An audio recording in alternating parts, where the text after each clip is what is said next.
And we're back with some more RimWorld. And today is a little bit of a break from normal things. I'd like to go over the single thought that led to the creation of this odd-looking but bizarrely functional base. That thought was, hey, could we floor our base in the smelted down weapons and armor of our enemies? Well, that was not exactly how it started out per se. It actually started with the 2002 film Equilibrium, and a scene in that movie where Sean Bean quotes a poem and says, "Tread softly, for you're treading on my dreams." However, as this was Sean Bean and it was a movie, people tread all over his dreams pretty promptly. Kinda sharpish, actually. But this is what led me to that original thought. What if we could floor our base in the broken dreams of our enemies? Which is how we ended up trying to figure out how do we source enough steel from our enemies' weapons and armor to floor our base. And this one got a bit complicated. The first problem was, how do we keep our regular steel separate from our broken dreams-based steel for flooring? Attacks in RimWorld are unpredictable, and you can go 15 or even 30 days without any organic raids showing up. Now, I say organic raids, as mechanoids don't have dreams that we can harvest. Well, unless you can count the extermination of all mankind as a dream, but I think that is more hard-coded into them than anything else. But back to the problem. I struggled to think of a solution as there were too many potential sources of contamination. Steel slag from drop pods, mechanoid corpses, destroyed buildings will drop some of the steel they're made of, just to name a few. Oh, local trade caravans, yeah, they can get shot and drop some steel. I was just about ready to give up on the idea when I remembered some helpful comments from a previous series. In that series, I had been trying to recruit lots of pawns, and raids were not showing up, so recruitment had stalled out. The suggestion was to attack a tribal settlement and then just stay on the tile without settling it. It turns out that if you get caught in an ambush or you attack a settlement, you generate a special combat tile that has different rules to normal tiles. Of course, the game developers don't want you hanging around on these non-standard tiles. So what the developers of RimWorld did was make it so uncomfortable you decide to leave of your own accord. They achieved that in two ways. First, after your 4-day grace period expires, you get attacked. Every 20 to 22 hours. Forever and ever and ever. This generally encourages people to pack up and leave in a timely fashion. I did a bit of debug testing on this to confirm it worked that way. I wanted to be sure that we could provide bloodsteel for all of our base requirements, not just flooring, if we decided to stay on the combat tile. Because if we could get enough steel for all our base needs, then we wouldn't need to try and keep separate piles of steel. Unfortunately for me, I never figured out the developer's second motivational technique to discourage habitation during this testing, and that was going to come back and bite me later. But for now, we had the guts of a plan. We just needed to create and equip a team of pawns that could survive on a tile that was constantly attacked every single day. Now, on a normal map, that would be close to impossible. But we had a few advantages in this scenario that I figured might make this quite possible. First, the settlement you attack determines your enemies, so if you attack a tribal tile, you only get it counterattacked by those tribals. No mechanoids, no pirates, and tribals don't get drop pods, and have a more limited weapon loadout, so no explosives or fire-based stuff to worry about. Also, you get a little countdown clock in the bottom right telling you when they're going to attack you next, which is, pretty handy. My biggest fear, though, was attrition. Chip damage would wear us down, so we needed to minimize how many shots they get off at us and recruit replacements faster than they died. We have all lost colonists that took an arrow to the brain, and the daily fights were going to provide plenty of opportunities for that to happen. Second, we needed to end the fights quickly. Daily fights would get in the way of smelting, food preparation, sleep, and all the other things our pawns needed to do to remain sane. The faster we end the fights, the more time to recover and smelt down the bounty we had earned. I decided, no killbox. We would have a small, central base to reduce defense travel time, which also helps to maximize productivity. Well, that was the theory. With the bare-bones outline of an idea, now came weapon choice, and considering we weren't going to have a killbox, this was going to get interesting. Our enemy's longest ranged weapon was the great bow. It ties for range with the charge lance, but is outranged by the minigun, assault rifle, bolt action, and sniper. We needed to outrange them to ensure we could fight them on our terms. The bolt action and sniper have terrible DPS that just left us with the assault rifle and the minigun. I think either could have done the job, but I thought the minigun was the better choice. It sprays a cone of bullets and the collateral damage would help thin out the herd. I like to over-prepare a bit, so I looked into maximising our damage output, which is really hard in RimWorld. When it comes to range damage, it's basically just what weapon you use and its quality. The only exception is the quick shooter trait. This reduces the aim time of your weapon by 50%, meaning you can fire faster, but it also reduces your shooting skill level by 5 as a trade-off. This does not increase your rate of fire by 50%, as it does not take into account the weapon cooldown, the time it takes your opponent to recover from a shot. But I figured if we could get some quick shooters on all our opponents, it would at least up our damage just a little bit. With the seeds of the idea in place, it was time to start the playthrough, and considering how long it takes to get a game of RimWorld done, I decided to keep the long-term goals on the QT. Considering we might get sidetracked and never get there, or someone might beat us to the punch and settle a combat tile before we do, no point broadcasting the plan just yet. The start was normal enough for RimWorld, however getting quick shooters on all our pawns did slow us down a bit and compromises were made. It took 216 in-game days and a little over 2 months in real time to get a solid team together and attack the target settlement. Then came the fun part. How big to make the base and what shape would it take? A maximum radius of 30 tiles was selected, as that was the range of the Psychic Emanator and we were going to need mood bonuses. I originally intended a circular base, but that proved difficult to build, so a compromise was reached and we settled on an octagon. While I am aware hexagons are the bestigons, RimWorld is a square grid-based game, and making an octagon is far easier and cleaner than a hexagon in such an environment. So we managed to throw together a quick base in the first 4 days before the attack started. Then the attack waves began hitting. At first we were lucky, though I did not know it. Then the obvious complications arose. What happens when you get attacked from 2 or 3 sides simultaneously? Splitting our heavily outnumbered defense forces proved dangerous.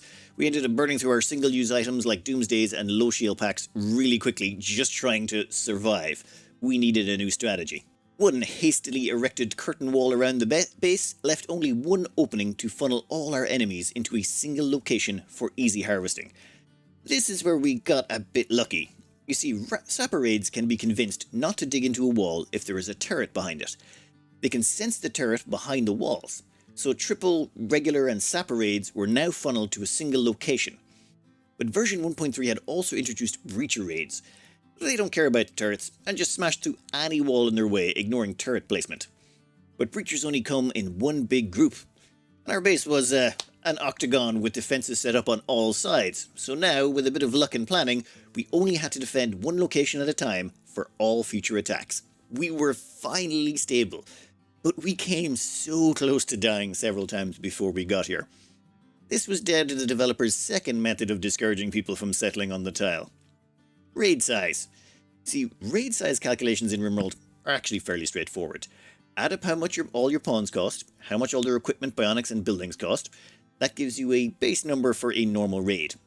If your base is big and or your threat multiplier is high, you will hit the 10,000 point raid cap pretty quickly, at which point raids stop getting bigger.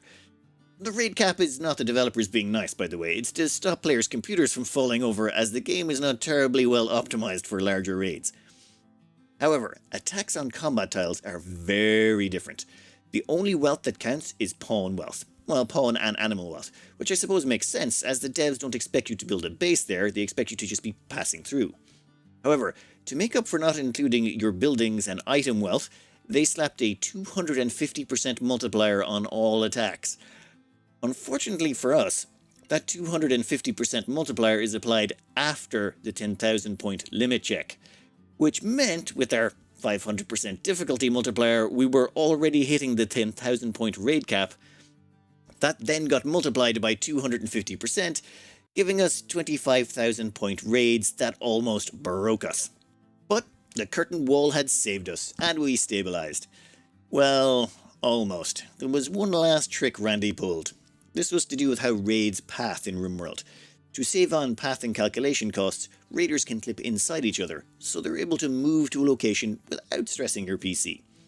Then when they get inside combat range, they go into combat mode. This causes them all to pop out of each other. The problem we faced was they were getting inside our curtain wall and past our choke point before popping out of each other. The swarm almost broke us. We needed some way to cause them to pop before they got inside our perimeter. The comments came to the rescue again. Turns out all raids can sense turrets. If the turrets are in range of the raids, even if they're behind doors, the attacker's danger senses tingle and they pop out of each other. This was the final piece of the jigsaw. We had now switched from surviving to farming. Turns out, living on a combat tile has some really handy features that we could exploit to shameless advantage. The most useful one was reforming your caravan instantly. This allowed you to grab any resources from all over the map and stick them into a caravan, just boom, like that. No need to have your pawns running around the map collecting the resources like on a normal tile. Just make sure to never take everyone off the tile or it stops existing. It's still a combat tile, remember.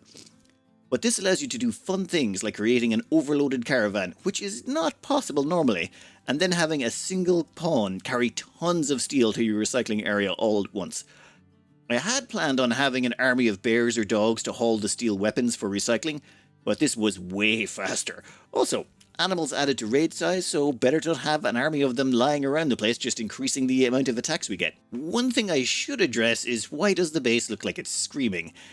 Well, that was more to do with people complaining that my bases were always the same square boxes, which is fair. So I decided to make it look like a face. I even played with the idea of making a smiley face using beds, but that was abandoned during the design phase as that messed with room placement.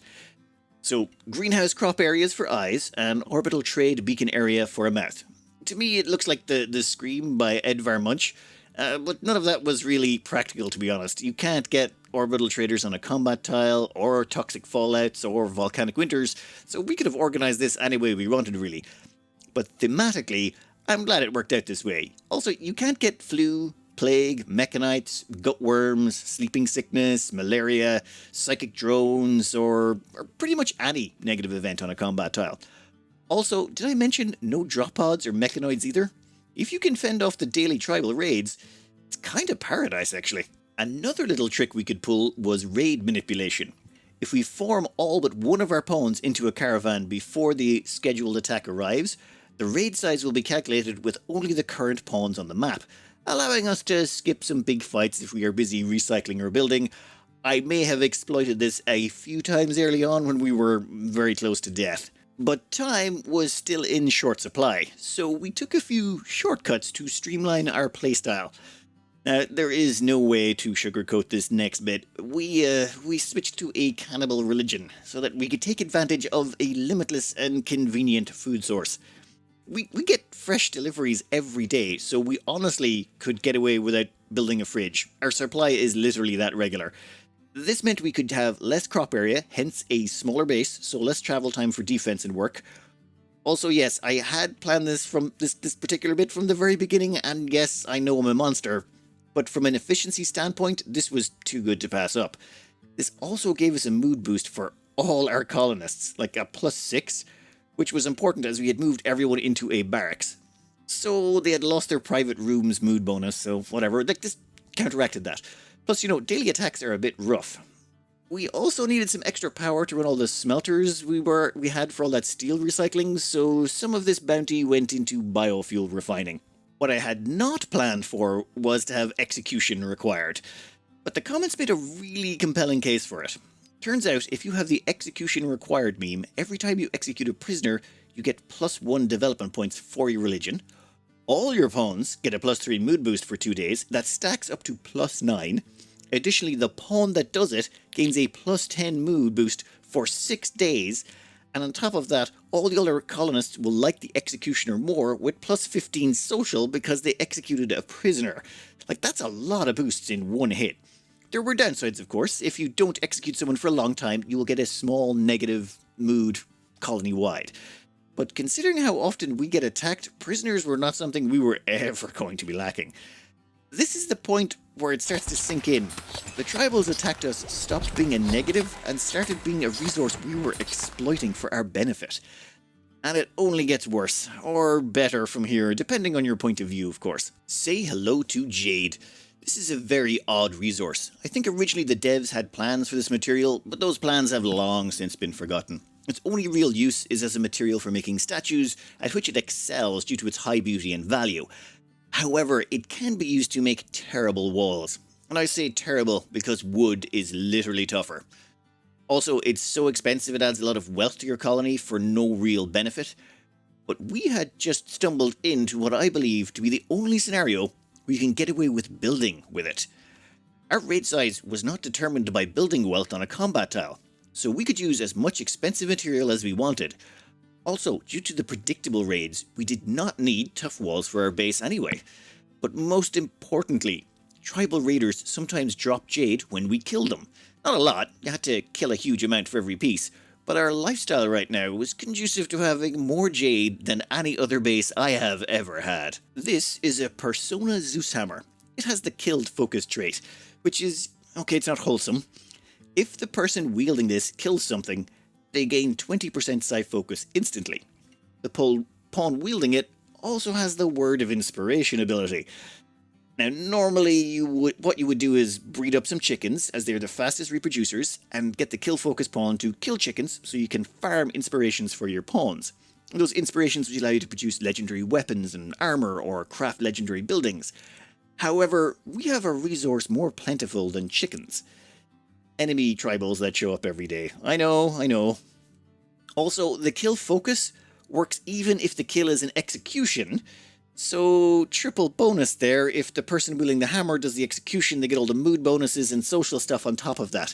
And I would really like to stress here, I did not invent these game mechanics, I'm just using them as best I can given our unusual circumstances. Anyway, our Floor of Dreams was easily obtained due to all of this, but this next bit is more about the thematics of the run. Considering our floor and jade walls were harvested from our enemies, it made sense to see what else in our base could be built with resources harvested from our attackers. So we replaced the barricades with sandbags locally sourced. The same for the chairs we sit on and the bloodsteel pews we prey on. As for the Ring of Skulls, well, there's a funny story behind that. Due to our starting raider religion, our pawns get a mood boost for being in range of skull spikes. This whole mechanic was introduced in the latest DLC. Anyway, as we are not savages, we had to decide what type of skulls we were going to take. We're not just going to take, random skulls higgledy-piggledy. We needed to be at least a little discerning. Since our colony was all trigger happy, it was decided we would claim all the careful shooter skulls for later use. I mean, it seemed appropriate. However, we were not quite ready for the sheer quantity of skulls we would be swimming in. It actually got really time-consuming finding and extracting all the correct skulls, until a modder stepped in and created a mod to allow mass collection, saving me so much time. Despite what this video subject matter might imply, the RimWorld community is actually quite wholesome and friendly. You just have to remember the game is only pixels after all. We are almost done with all the pieces of this puzzle, but I can't leave out the shooting specialist and its impact on our plans. Without delving too deeply into the numbers, the marksmanship command that the shooting specialist can use reduces weapon aim time by 40% and improves the shooting skill of all the pawns in range. This is added on top of the quick shooter's 50% aim bonus, meaning that aim time is reduced to 10% for nearly all our pawns when in range of this ability.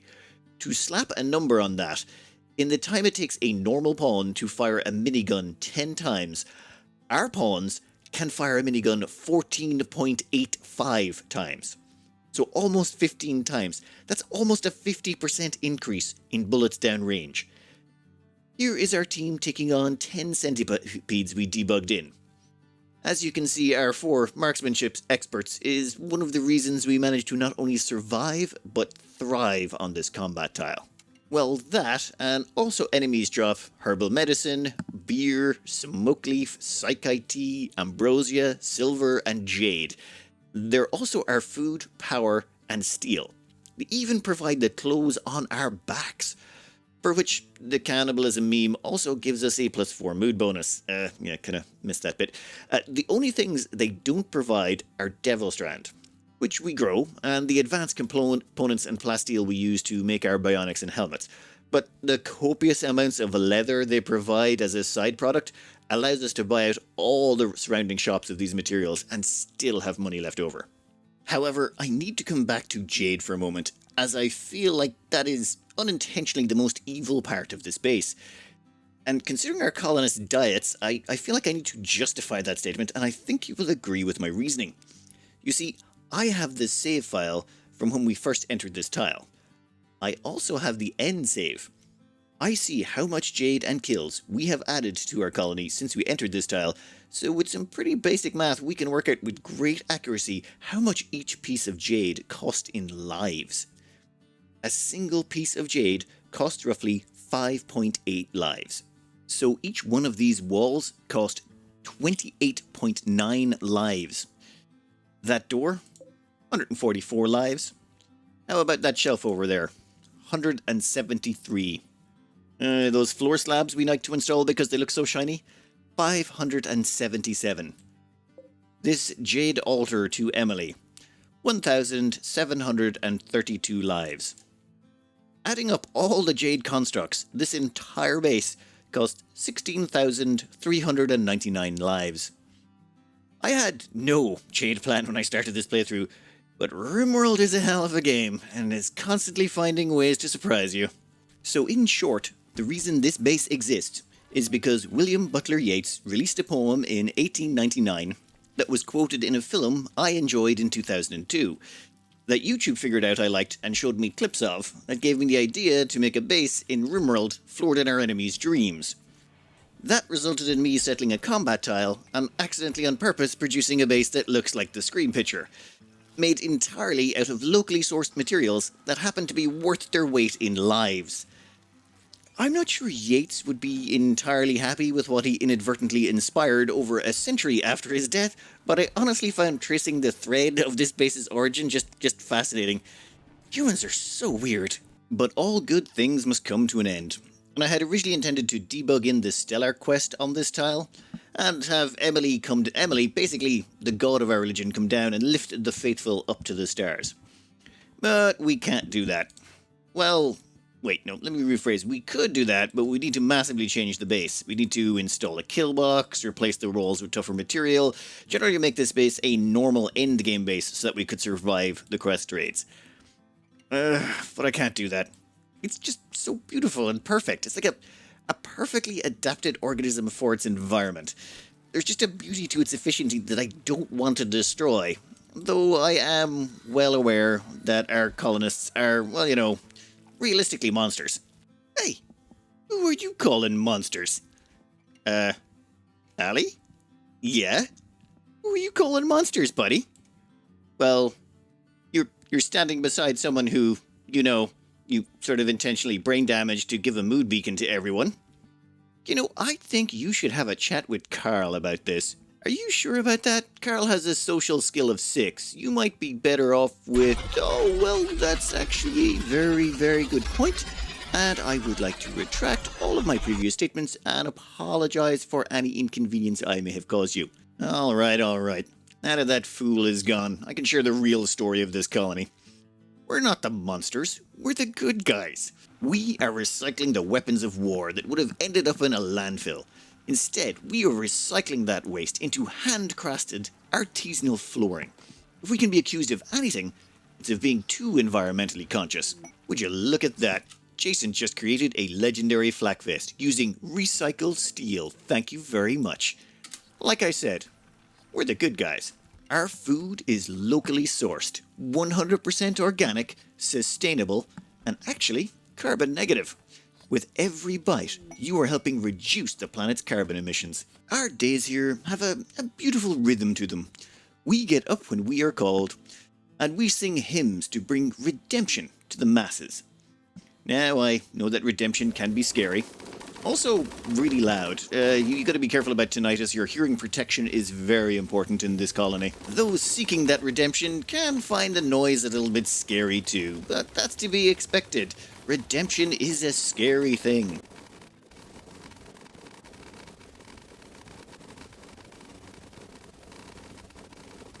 Well, as you can see, some of them just got a little bit too scared of redemption to hang around.